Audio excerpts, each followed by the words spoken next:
Greetings and welcome to another edition of the Agile Uprising podcast. I'm this episode's host, Jay Hersko, and joined with me is fellow board member Chris Merman. Hello. And as if you couldn't tell from the introduction music, this is another episode of Game of Frameworks. And joining us for this episode, we are going to be discussing the Large Scale Scrum. And with us, we have esteemed guest, Gene Gendel. Gene, thank you for joining us. My pleasure, folks. Thank you. Pleasure being here. Thank you. Thank you. So, Gene, for our listeners that may not know who you are or have any background, you want to give us a quick bio about who you are and what you do? I'll give you a cliche answer to this by introducing myself as a systemic problem root cause alleviation specialist. and that would be a way of describing my true credo. But in a more formal way, I'm an organizational design consultant, trainer, and coach, agile coach, and I'm specialized in system dynamics, team, and organizational training and coaching.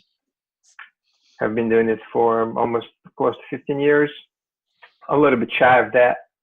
Has traveled the world to some extent and have serviced different organizations in different industries. My home base is New York City. Awesome. The city that never sleeps. I don't know that I would be able to spit out that title to people without them like looking at me like I was high or something. Right? Is that a reaction you get from people? Yeah, well, sometimes that actually gets me high every morning when I wake up. It's bad enough that my mom doesn't understand what I do as it is. Like I'm trying to think like what title would make it more confusing. My significant others and my people in my close proximity do not understand what I do either. That's good. Sometimes I call myself a waste manager because what I do at large corporations, and that actually doesn't matter of what size they are, I remove overburden and organizational Muda, organizational waste. So I probably I should drive a green truck. Merman, I think we should start selling Gene. We should give Gene money to help consult us on how we do our resumes because he makes his job sound so awesome. I do struggle myself. I tell everybody I'm a project manager because it's what they understand, even though it's not remotely close to what I do. But anyway, I digress. So Gene, I just am thinking when he was saying waste management, I was thinking, all right, like what's the name? Like I'm thinking of several people that I could think of as waste. Like how do we remove? Let's give the waste a name because I can think of several right now. All right, now we're getting too personal. So, Gene, speaking of Large Scale Scrum, colloquially known as LESS, how did you get involved with the framework? So I would say that formally I got myself involved in LESS, I would say around six going 7 years ago when I personally met one of the co-founders of Large Scale Scrum, Craig Larman. And I met him at one of the organizations where I coached and trained, and he was also deeply embedded within that organization, influencing senior leadership and teams. And from there on, I really picked up so much about LESS in a more educated and standardized way. But that's not to say that I was not has not been exposed to LESS guides, principles, and practices before meeting Craig. As an organizational consultant and explorer, I have done a lot of work prior to formalizing LESS as LESS in my mind. So from system design perspective and from working with teams and individuals and from a standpoint of helping organizations with system dynamics, probably it goes back as far as a decade. Okay. So for those users or listeners that we have that may not be familiar with Large Scale Scrum, if you had to offer up a elevator pitch, so if someone asked you, well, describe LESS to me, what would you say? How would you do that? Uh, so when people hear the word scaling, they immediately think of something that's big, magnificent, overwhelming, monumental. So ironically, and this is as per Craig Larman and Boss Vorda themselves, they're the co-founders, but also by definition of many well-versed and and well-informed large-scale Scrum practitioners, trainers, and coaches, less is not a scaling mechanism. In fact, it's quite the opposite.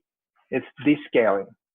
So when we think of a large-scale Scrum, we don't think of organizational enlargement or increasing size. We actually think in terms of can we simplify the org? How can we flatten it? How can we remove overburden? How we can remove unnecessary cumbersome stuff, whether it's processes, tools, sometimes roles. So what makes LAS so unique is the way it approaches organizational design and system dynamics. And by the way, large-scale Scrum is not just another unique way of doing Scrum. Large-scale Scrum is Scrum, but it's done by multiple teams working on the same product for the same product owner. It's just a way of multiplying and expanding the bandwidth of Scrum teams. So you said so you mentioned this idea of flattening organizations, right?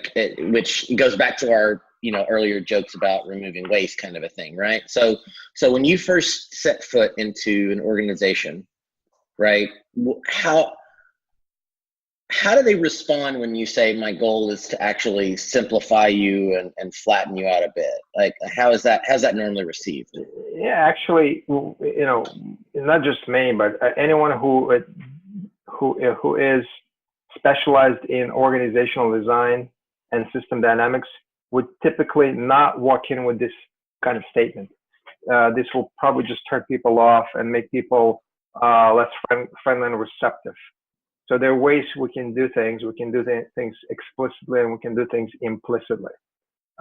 Something like this would be probably best to be done, at least for starters, implicitly. And it never starts with immediate actionables. When we walk in the organization, we usually start with an assessment. We need to understand what are we up against. We usually ask for a blueprint of an organizational design. We ask for organizational charts. We need to understand who is doing what, when, and where, how people are related to one another, how people interact with one another, and what kind of relationships drive, what kind of norms, values, and principles exist today. And based on our assessment, we make determination, what to say and what to do next. We also stress a lot in LAS, owning versus renting. And just like we want to own a house as opposed to rent an apartment or a house, we want to enable individuals and teams to such an extent that they don't have to rent our own decisions and expertise, but actually own their own decisions. Well, they should certainly leverage our expertise, but we want them to own their own decisions. So it's really a journey. It's not a binary switch overnight where on Monday we walk in and on Friday everyone is agile or they're practicing less. Even let alone less. Let's think of basic Scrum or any basic adaptive framework. It takes months, sometimes years to improve and establish. So we don't have. We're realistic about our expectations, right? It's a journey. It's not a binary switch overnight, and it takes a lot of time and effort. But it's so unique that you mentioned this idea of implicit versus explicit type of. And I know you didn't use the magic T word transformation, but when you talk about organizational design, this idea of implicitly influencing the way that they're headed, because so many, or at least I've experienced a lot of companies where they say, buy me X. I want Scrum or I want, or any other framework, right? Like They think they read a blog post about it. They go to a training class about a framework and they go, well, the framework will do this for me. So buy me that. So this idea of implicit influence over an organization, it seems much more organic, and yet it seems really elusive to try to, you know? I totally, I can empathize with those that have done this, and actually I could associate with the pain. It is very easy to fall for something that is easy to buy, probably for a penny, unwrap and install. And especially if it fits you seamlessly without having to change much, it feels so great. I mean, it's like a painkiller. It's like a collar that you put on a wobbly neck, or a cast you put on the shake your leg, right? I mean, you feel like it has given you this level of comfort, and maybe it is required as the mode, like almost like a steroid shot. It alleviates your pain immediately, but it's really not sustainable in the long run. And there's also something that's we refer to as a sunk cost. There's a sunk cost fallacy. Sometimes when you buy and install something that's very expensive and you put so much effort into installing it, it's hard for you to give it up because you have invested so much in it, whether it's the framework or a process or some sort of foundation or a tool. You really want to use every bell and whistle of that tool. Think of, I'm not going to drop names of other frameworks that have been doing this to companies, but think of some of them. Could be, you can draw an analogy to RUP of 21st century, right? Every single process and every single bell and whistle of that monolithic, monumental process has to be implemented because it's there.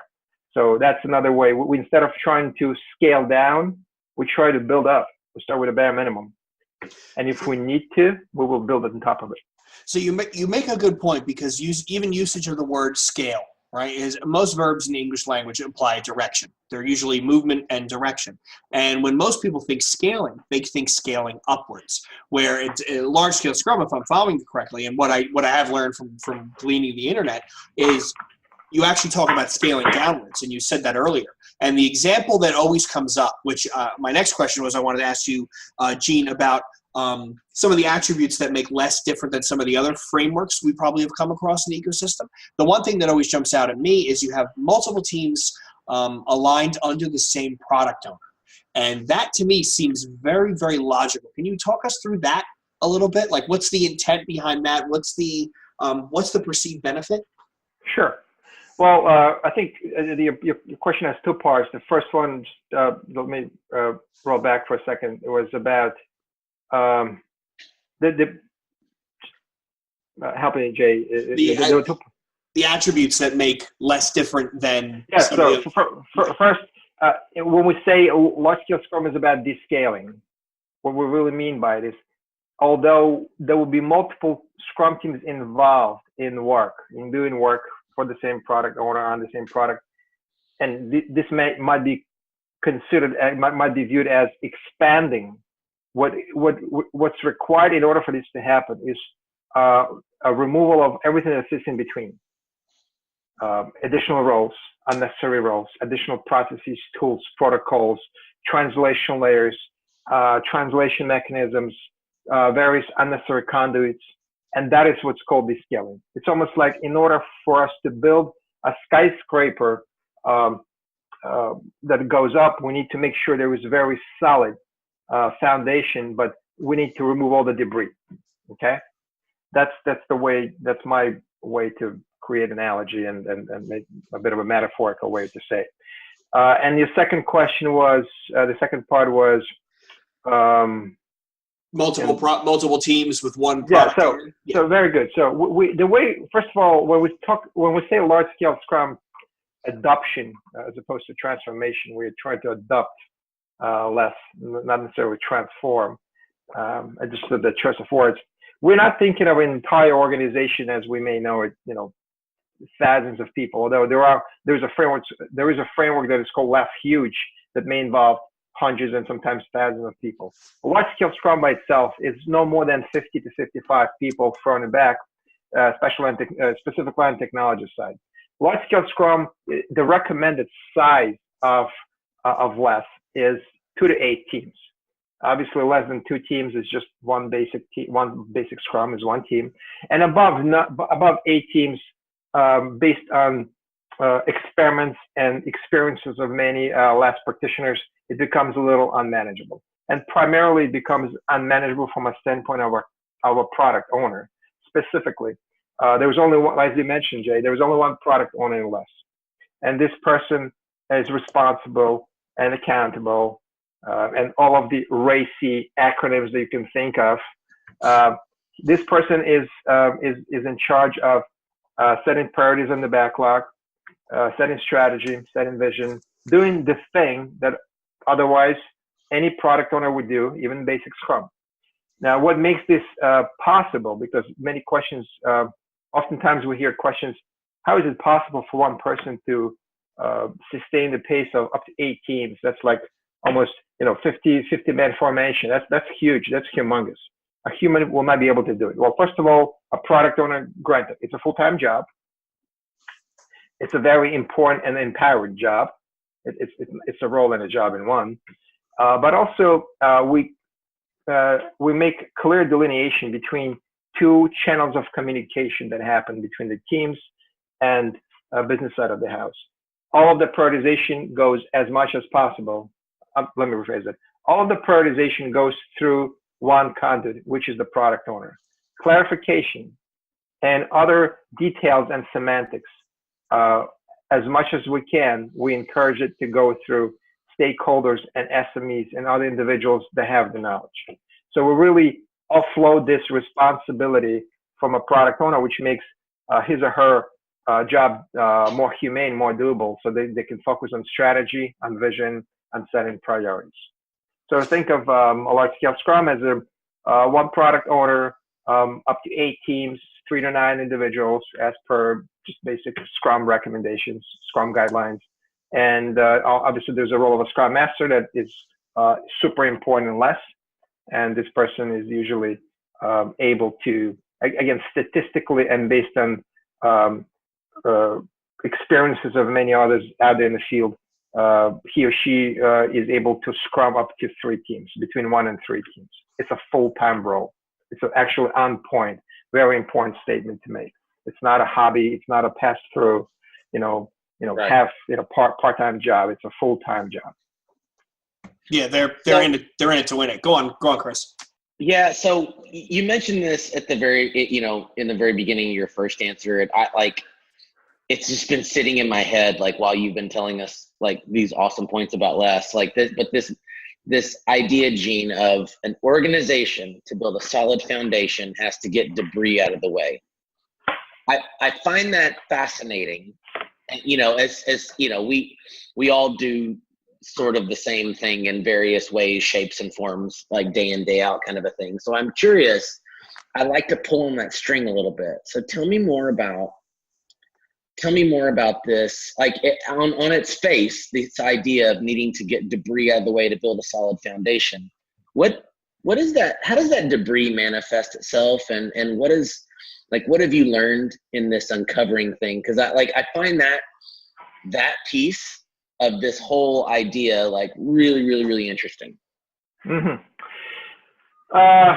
Good thing you asked. So how to identify those, and how to deal with those debris. So, well, I guess it's also worth saying that Les rides a lot on system thinking and lean thinking. Specifically, when we talk about debris, what comes to mind is lean thinking and right. Becoming more lean, right? Becoming Muda. Muda in Japanese is mud in English is waste. So we try to free up our space and remove that Muda and waste. Now, how does it manifest itself? How does it actually happen? Well, when we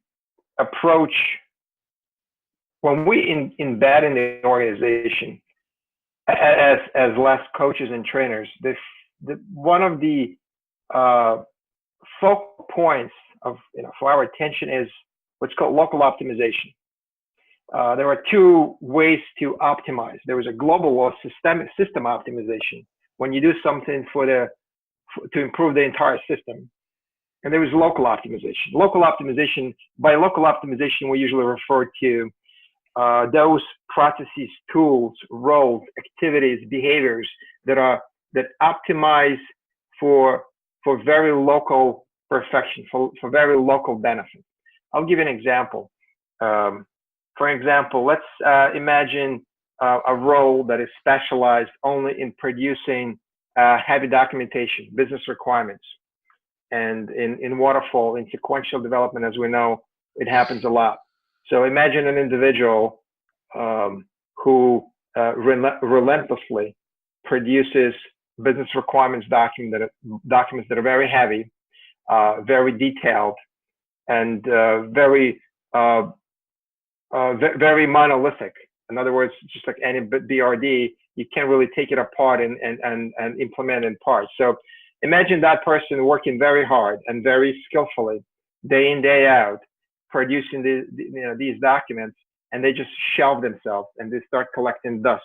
So from a standpoint of that individual, he is very local optimized to do his or her best to produce this documentation. Now, when will this documentation go in consumption? We don't know. It may happen in a few months. It may happen in a year. It may end up, going to consumption in 2 years. By then, by that time, an individual who put it together in the first place either may move on or forget what they have done or just depart from a firm altogether. So that's or the requirements are stale, or and needless to say that by the time they go in consumption, by the time developers and testers look at those requirements, they may go stale. They may become no longer optimal or up to date. So from a standpoint of an individual, from an individual perspective, that person was very locally optimized to do their best at that time. From a system perspective, there was a lot of overhead and waste produced. Even a better example, well, not better, but another vivid example would be, imagine a product backlog that is structured in a way that each item does not represent a cross-cutting feature or cross-cutting story. Imagine a backlog that is very component-centric. So you have a bunch of items that are only UI, UX design. You have a bunch of items that are database implementation only. There's a bunch of items that are architectural in nature. So if this is a componentized backlog, that each team that is a component team would be going after those elements that they can only do and no one else can do. And even if a backlog item sits 40, 50 levels down, then from a standpoint of that team, they'll be working on the best thing they can do at the moment. They'll be local optimized to do their best. From a standpoint of a buying customer, from a standpoint of a product owner, that team is working on something that is pretty low in priority for me. Yeah. So this is another manifestation of local optimization. The team is very local optimized to do their best. And they built out those UI screens for months and months to come. But there is no business steer, there is no database, there is no logic. And from a standpoint of from a systems perspective, the system really is not moving. Yeah, that you could have individual applications that are part of a larger system, and those individual applications could be they could work smoothly on their own, right? They deploy on their own, they control their own environments. They're like, yep, we're great. But then when everything gets deployed out into the system wide, right, there's all sorts of issues, production bugs. I'm actually encountering that a lot at my current client right now. So this idea of local versus system optimization, right, really rings true for me, because especially on the architectural side, is because they're like, my own little bubble, right? I got that, right? That's fine.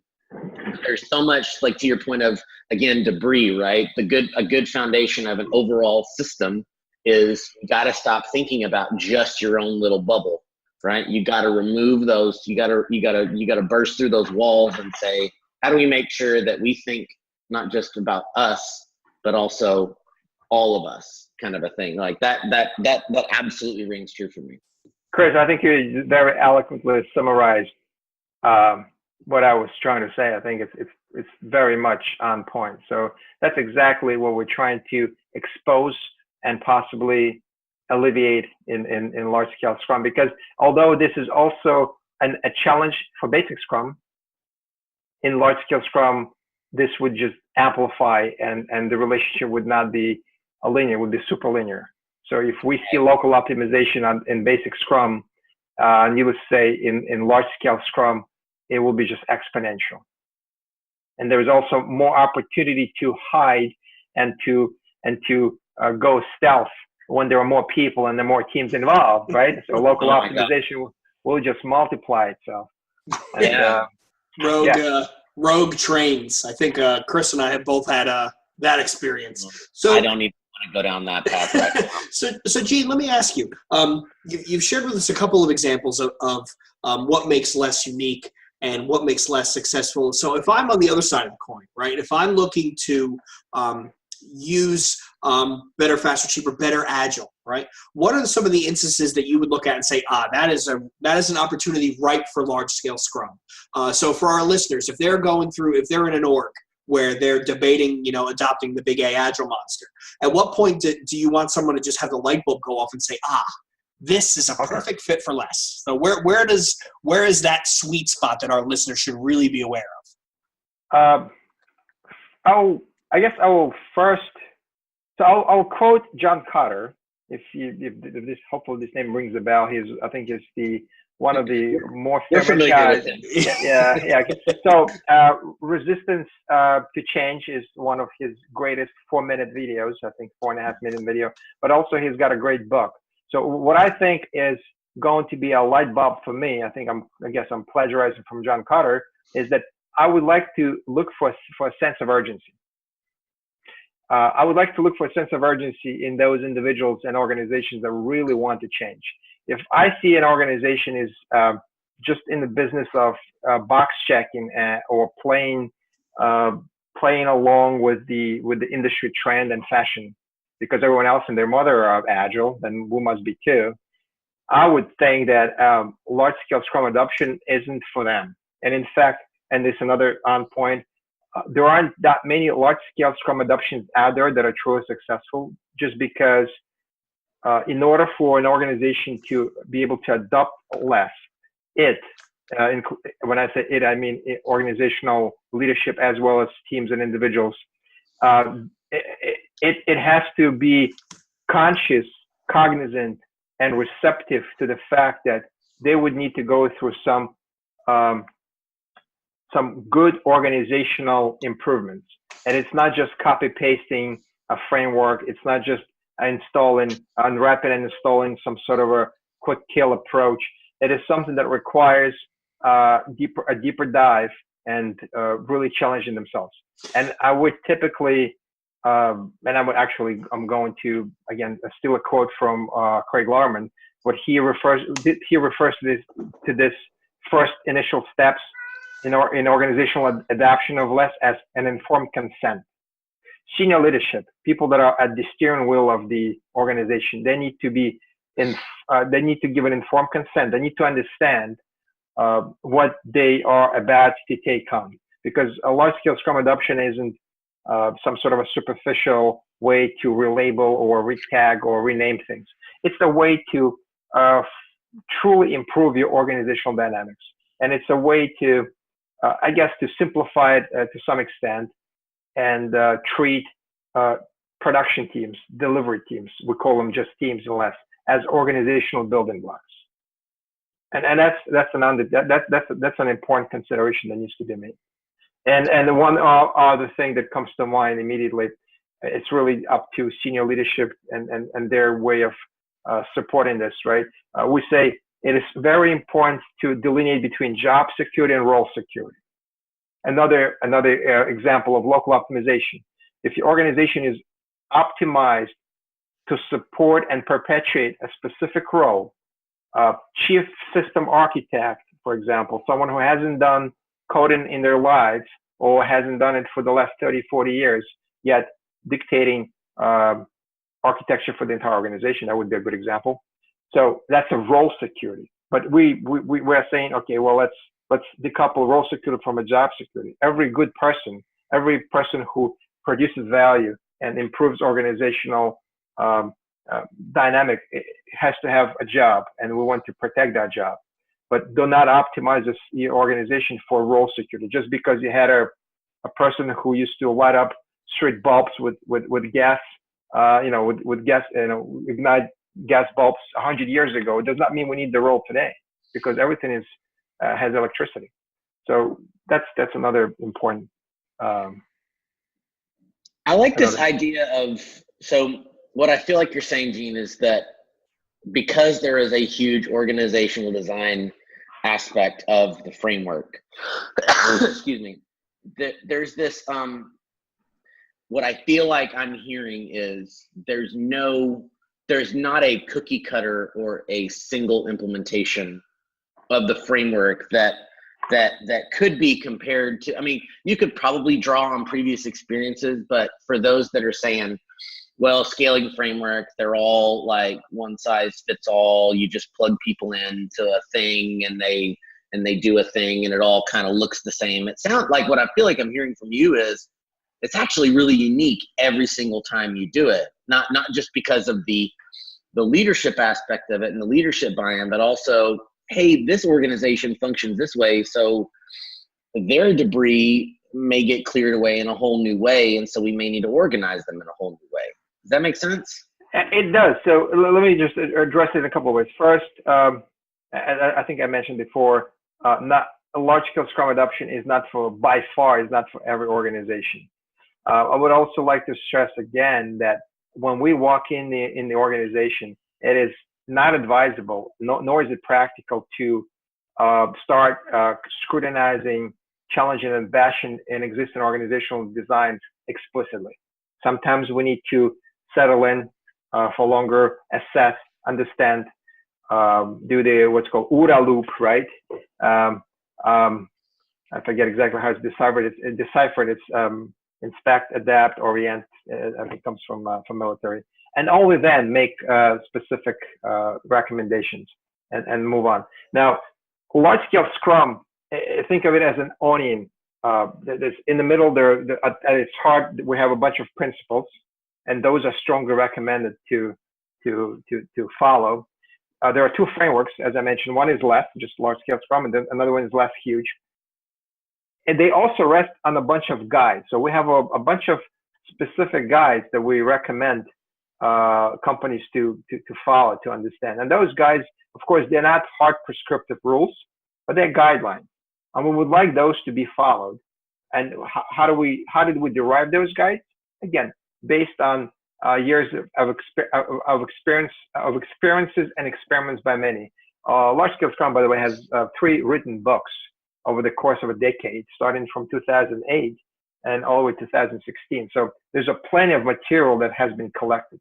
And last but not least, Large Scale Scrum has documented more than 600 specific experiments done by trainers and org design consultants out there while implementing Large Scale Scrum and learning from mistakes. And it's actually written in the form of try and avoid. We don't prescribe. There is no such thing as the best practice. They're all circumstantial. They're all conditional. But there are things such as try this, see if it works, and try avoiding that and avoid that. And those are the experiments that we can leverage when we walk into an organization that is brand new and considers large-scale Scrum adoption. So, hope that answers. Yeah, that's perfect, Gene. So let me ask you this: what are some common misconceptions around less? What are things you've heard that someone has said? Well, I heard less is X, or I heard less does Y. That is just completely wrong, if any. Because I know some of the other frameworks, there are people who will say, well, it's potato, and you say, well, no, it's potato. So what are some less specific misconceptions you've come across? Well, I guess the one of the most common misconceptions I've seen is people actually genuinely trying to do less without really understanding what underlying organizational design and team composition should look like. I'll give you an example. Just because you have up to eight teams, but all being component teams working on a single specific component, having lots of cross-team intra and inter-team dependencies, working out of a large portfolio that is a part of a bigger program, probably maybe even having one single voice of customer in the form of a so-called product owner, does not really make it less. It's just, 8 component teams that have a lot of integration points, a lot of downstream dependencies, and something that never makes them able to deliver and sync at the end of the same sprint. Doesn't really make it less. It's almost like mini waterfall within less construct or within less wrapper when you have a few sprints worth of analysis, and then you have staggered componentized work that has lots of integration points, and then there's a fallout towards the end with some hardening sprints, as I'm sure you've heard of the term, or stabilization sprints that will just make things go into overtime. So that's really not less. Although at its surface it may look like less. Yeah. I'm sorry. Go ahead. No, you're fine. I think that this, this idea of how are we creating our teams and building them for success. I think that rings true. This idea of organizational design being completely ignored because especially the frameworks that seem more cookie cutter and plug and play. What I feel like you're describing with Les is this idea of I'm not promising you can start this day one without considering, again, you may need to be implicit, but you're not putting on airs of, yep, all you got to do is just start doing this from day one and it'll be fine. Like, you're actually challenging every single aspect of how are these teams set up? How are they doing work? How are they integrating together? How are they building in a what's the technical solution like? What's the people solution like? What is this? Because if we ignore that, we're just, this is another lipstick on a pig situation, right? That's right. We can use a framework, but it's going to fall flat on its face because you got teams structured the exact same way by components or by application. Yeah, Chris, I think you said it. You hit the nail on the head. I mean, more often than not, we see, and I don't think I'm the only one, we see in some individuals, sometimes teams, and sometimes whole organizations have the culture of renaming, relabeling things by really not changing much. So by relabeling XYZ role of 100 years old role into a new role of a Scrum Master role, doesn't really make it a good Scrum Master. I mean, it may look at its surface, right? But it takes a little more than just to relabel or rename something. It's almost like hijacking new terminology to label old things. And that's another another classic misconception and misnomer and misuse of terms and definitions that I've seen when people trying to implement less. I do want to just stress one more thing about this. Is pretty much always classic, right? The role of a Scrum Master. It's super important in less. When we see teams trying to trivialize the role or reduce it in importance and claim that over time this role is no longer needed because we are so mature now, I guess we no longer need a Scrum Master. It gives a bit of a cringe-worthy feeling, because in large scale Scrum, a Scrum Master is a very powerful and very influential role, and it requires lots of experience and seasoning from a person, because over time that person would probably diminish his or her focus on product ownership and teams, educating those, and that's just as per the Scrum Guide, and will increase his or her focus on organizational design, system dynamics, and development practices. It's almost like the other way around. One focus plateaus down and another one exponentially grows. So the role of a Scrum Master doesn't go away. And I've seen a few times, at least in my career, where less adoption attempts would start trivializing the role of Scrum Master over time, because guess what? For some companies, the role is not in the database of HR system.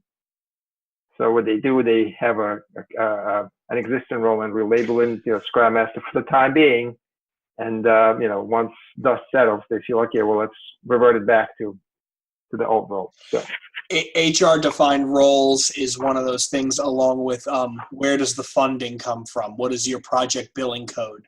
Where I'm convinced that somewhere that is the key to true agility. It's unlocking those two questions. Yeah. Right. Yeah. Just made me sad by saying that, Jay. Like, really sad. But I mean, it's the life that, Gene's here talking about. It's all about organizational change, and it's all about really looking inward and seeing how are we optimized and how do we make it better. But we all run up against that same budget monster. We all run up against that. Well, how do I classify this in SAP so people can submit timesheets? And every time I hear that, I die a little bit inside, because if you're not going to challenge that. I think the term that Dave Snowden uses is shibboleth, right? If you're not going to challenge that core assumption about how to operate, you're SOL. Yeah. You're SOL. You're going to go forward and then go one step forward and 5 steps backwards.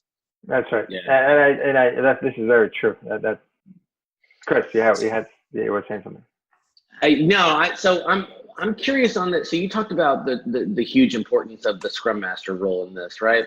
Which I'm hearing through and through kind of a thing. What I'm curious of, going back to like what you've experienced with the framework, I'm curious, how does the business respond in terms of how, I get the whole idea of the empowered product owner, working with these teams, regardless of, and frankly, I don't care whether it's 2 to 8, because I think if they're a great product owner, they could work with a ton more than 8 teams and be great. But and the ones that struggle, they struggle with 1 team kind of a thing.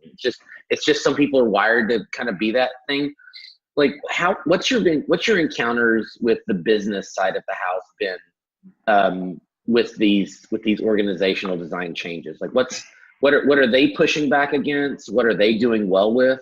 When Large Scale Scrum is properly delivered to business in a proper way, with proper business with proper root code. No, I'm digressing again. Hold on. No worries. Hold on. No, it's not good. It's no worries. And I'm losing a train of thought at the end of the day. So. Well, we can, we don't even have to. I mean, no. I do want to answer the question. It's a good question. It's a choice of wording that I'm stuck with. Yeah. Oh, trust me, Jay and I are that way every day. We yeah. Wouldn't it be nice if we could get cuts in front of clients? Yeah. Yep. So I'm ready. So keep going, right? Go. Yep. From a business perspective, from a standpoint of a buying customer, as sometimes I refer to it, Large Scale Scrum has some significant advantages. Why?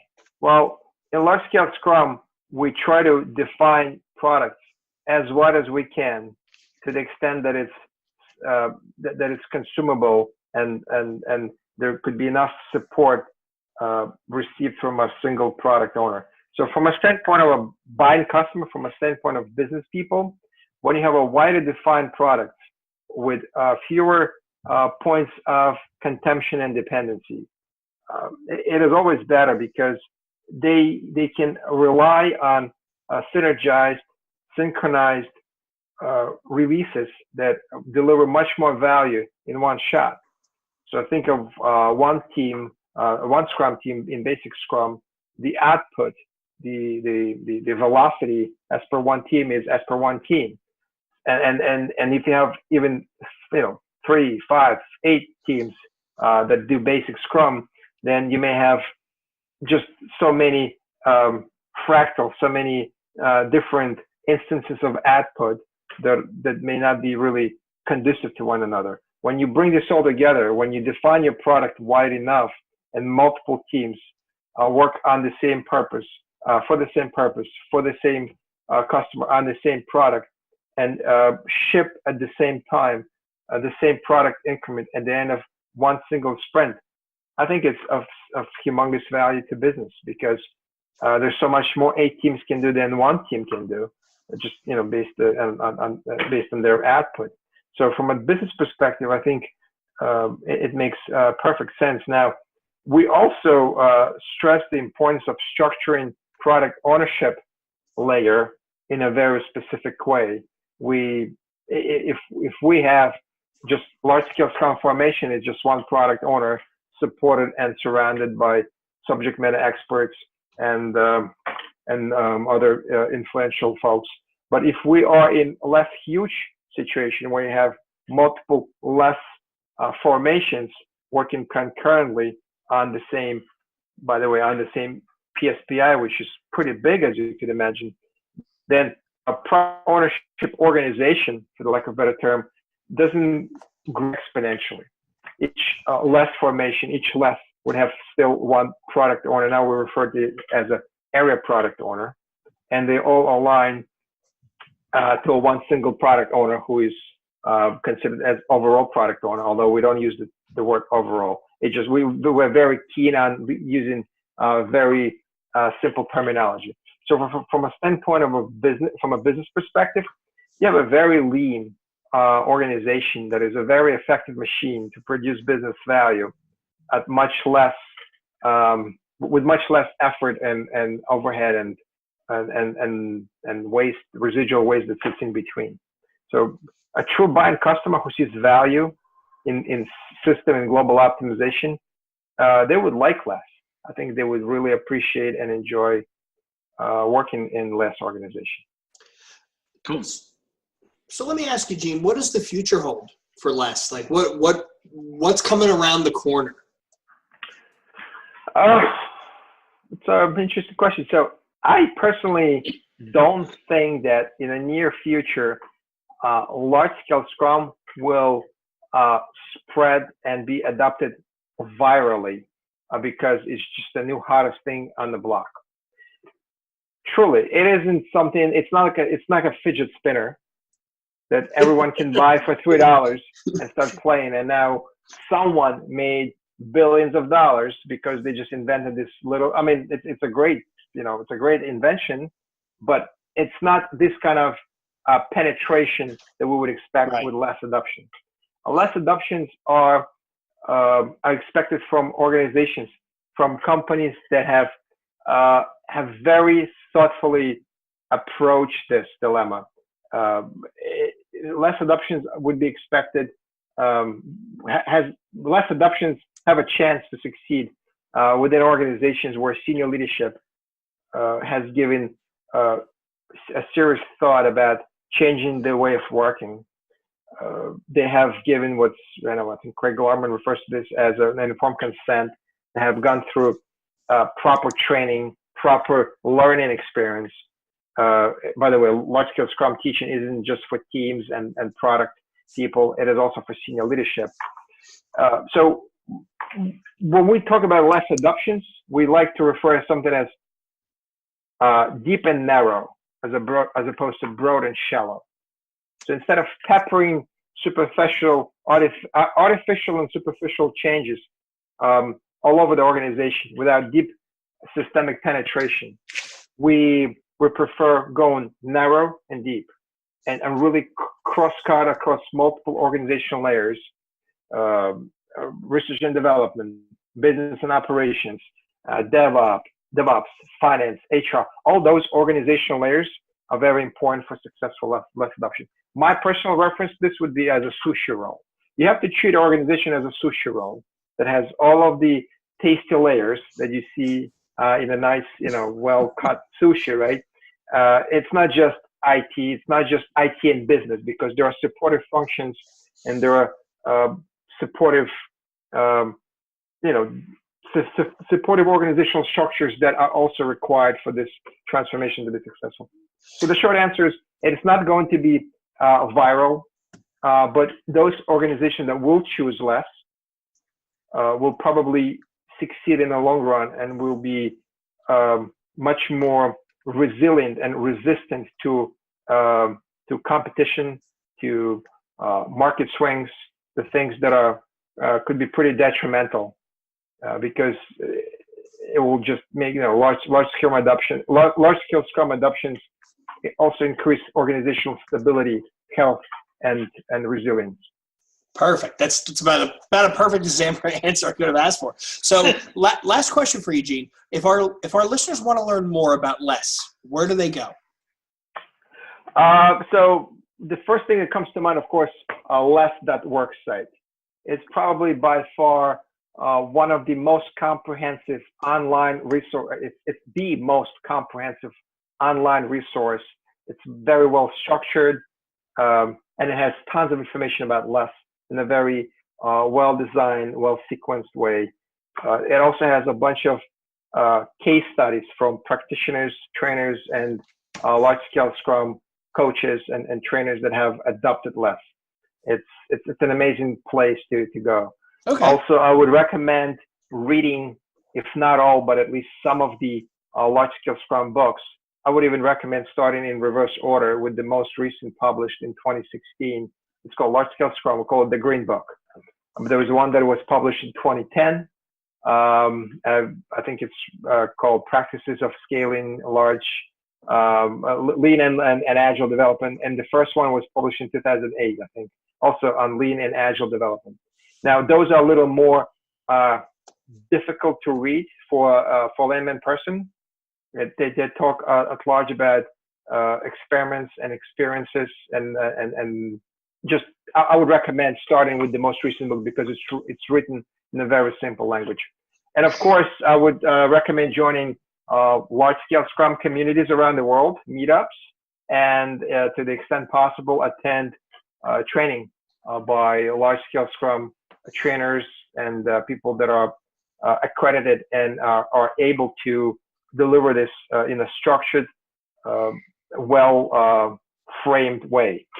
And that would be another recommendation. Right. Get your learning from a credible source. I feel like the book should have been titled "Agile is a Sushi Roll." Like I feel like that's brilliant. should be like so. Gene, like you totally need some royalties off of that title. That's well, the only royalty in the sushi roll is that I have a few publications that talk about it, but I don't think the Craig and Boss would. Well, I don't think it will fly well with they want to keep their title. They'll come around. Like I think that title is catchy. Like Agile sushi. Got it. Agile sushi. On Twitter at Agile Sushi Roll. Yeah, actually, there is a little something out there I can share later on. But yeah, there we go. Awesome. So, Gene, I want to be conscious of the time. Thank you very, very much for joining us.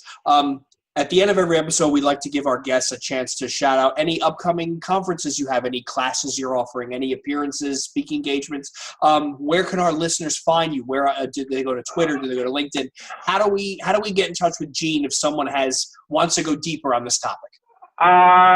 So I would probably try to be very humble about this. So I'm pretty transparent. Some people that want to find me, they'll probably just Google me. I do have a website. I refer to it as for public consumption, almost no commerce involved. It's keystepstosuccess.com. That's my personal website. As far as the events, again, large scale Scrum events are all listed on less.work site, and this is global. So I would like to give a shout out to every trainer out there who does it. There are two that are coming up in my hometown in New York City. On May 15th through 17th, Craig Larman himself, the co-founder of Les, will be teaching here in New York. It's a 3-day course. It's a 3-day class. I will be also doing a little something on April 13th. It's a Certified Les Basics. It's abbreviated version. It's a good comprehensive review of Les. Not to the extent that it would be considered a fully blown Les learning, but it's a great opportunity to expose oneself to Les and understand whether or not people want to learn it in depth. I think that's as far as I would like to go with announcing upcoming events. And also, of course, there are many meetups around the world, including, so New York City has the biggest large scale Scrum community formed back 4 years ago, and we don't have yet another event scheduled, but it will be coming up in the calendar very soon. Okay, so keep an eye out, listeners, for that. So once again, on behalf of the Agile Uprising, Gene, I'd like to thank you very much for taking time out of your busy evening to sit down and spend time with Chris and I. I hope it was enjoyable. On behalf of Gene, myself, and Chris, I'd like to thank all of you listeners for tuning in. If you enjoyed the episode, please give us a review or a rating, a comment on iTunes, Stitcher, Spotify, your podcast platform of choice. It does help others find us. If this is your first time tuning in, why don't you try subscribing? We offer new episodes every week at 12 p.m. Eastern Standard Time on a Sunday. There will be a thread about this podcast posted on coalition.agileuprising.com. So if you have further questions, you have insights, things you learned, things you were surprised about, feel free to jump in, join the conversation. And lastly, we also do have a Patreon set up for those that are generous and wishing to help defray the costs of hosting and production. So you can see our show notes for details for more information on that. Once again, Gene, thank you very much. And until next time, this is the Agile Uprising Podcast, signing out. Jay, Chris, it was a pleasure. Thank you very much, and all the best to you. We'll stay in touch. Yeah. Thank you. Thank you very much, Gene. Take care. It was Sure. a lot of fun. Thank you. Likewise.